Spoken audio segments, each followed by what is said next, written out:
है हमारे सामने। ये जमीन हमारी जा रही है, जबरन छीनी जा रही है।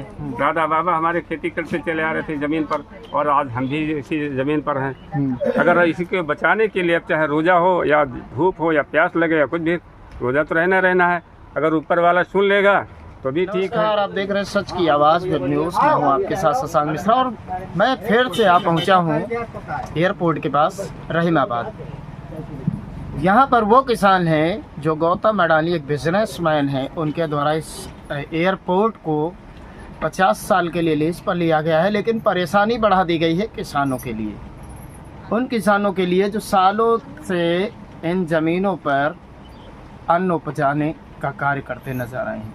लेकिन आज ये समस्या उनके सामने आ गई है कि जिस ज़मीन से वो जुड़े थे उस ज़मीन से इनको बेदखल करने का कार्य किया जा रहा है, और उसकी एवज में इन्हें किसी प्रकार का कोई मुआवजा और पैसा भी नहीं दिया जा रहा है।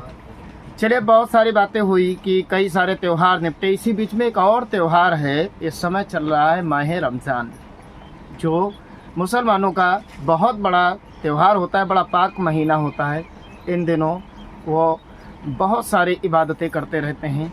और उसके बाद यहाँ पर हमारे साथ देखेंगे तो एक रोज़ेदार भी मौजूद हैं, चचा जी। हम उनसे भी बात करेंगे क्या उनका रोज़ा यहीं पर बीत रहा है। चचा, क्या नाम है आपका? हमारा नाम इफ्तिखार अली है। ये बताइए कि इस समय माह रमज़ान चल रहा है, जो मुसलमानों का बड़ा ही मुकद्दस महीना होता है जी।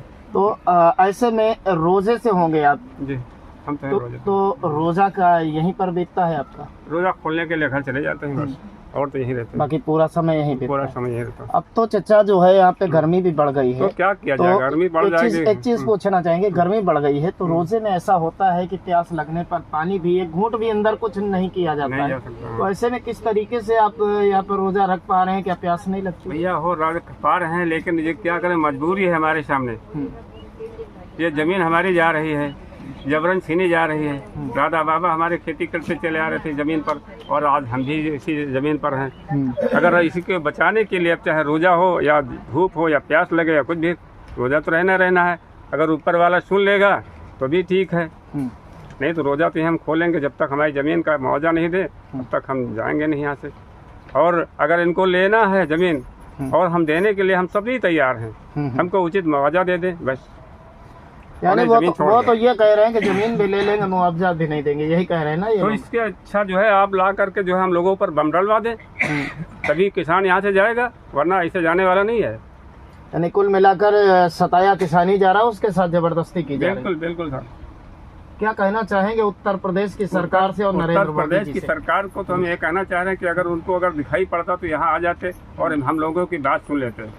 और हम अडानी को जो है ये नहीं करें कि हम देंगे नहीं, विकास हमको चाहते हैं कि हमारा देश विकास पे जाए, विकासशील देश हो, लेकिन हमारा भी विकास तो होना चाहिए।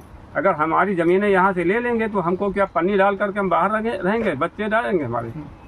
अच्छा चाचा, एक चीज़ और सवाल उठता है कि ऐसे जो है तमाम प्रकार की पार्टियां और नेता जो है मुसलमानों के साथ होने का दावा करते रहते हैं कि हम मुसलमानों का विकास करेंगे, तो क्या वैसे लोग भी यहाँ पर आकर के आप लोगों की बात उठाने की कोशिश की है या नहीं? आज तक कोई आया नहीं यहाँ पर।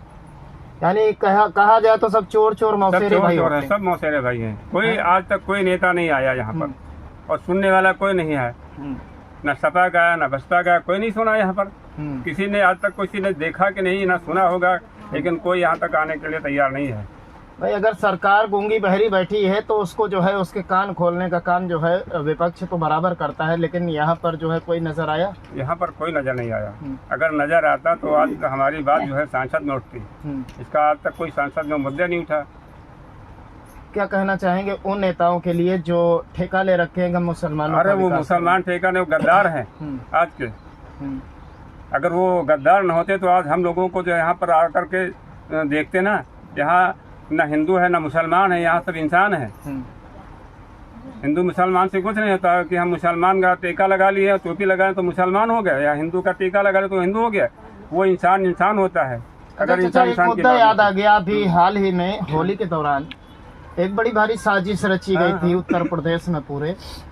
जो होली का दिन और जो जुम्मा था रमजान का, वो एक ही दिन पड़ा था।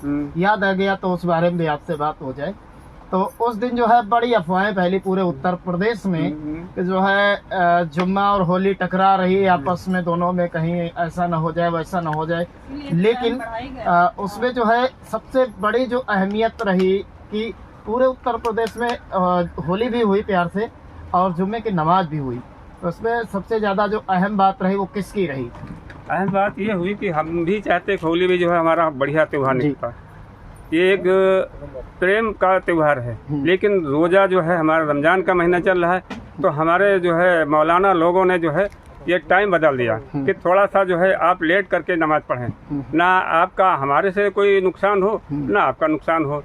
आप भी अपने प्रेम से जो है त्यौहार मनाएं और हम भी अपनी नमाज अदा कर लें, ना हमारा इससे कोई। बड़ा अच्छा नज़ारा दिखा लखनऊ में कि जैसी अफवाहें फैलाई गई थी कि मुसलमानों पर रंग पड़ जाएगा तो वो ऐतराज़ कर देंगे, मारपीट कर देंगे, लेकिन लखनऊ में मैंने देखा कि हिंदू और मुसलमान दोनों ही मिलकर होली और रमजान दोनों प्यार से मना रहे थे। हमने देखिए ये देश हमारा गंगा जमनी का तहजीब का देश है, और यहाँ जो है कुछ लड़ाने वाले जो है तत्व हैं जो है वो लड़ा रहे हैं कि हमारी कुर्सी बनी रहे, बस ये ऐसे लड़ाने वाले लोगों को क्या संदेश देना चाहेंगे यहाँ लखनऊ से? आप लड़ाने वाले संदेश यही है कि आप जो है इससे दूर हो जाओ और एक प्लेटफार्म पर सभी लोग आ जाओ और हिंदू मुसलमान छोड़ करके और देश को जो है विकास के लिए आओ।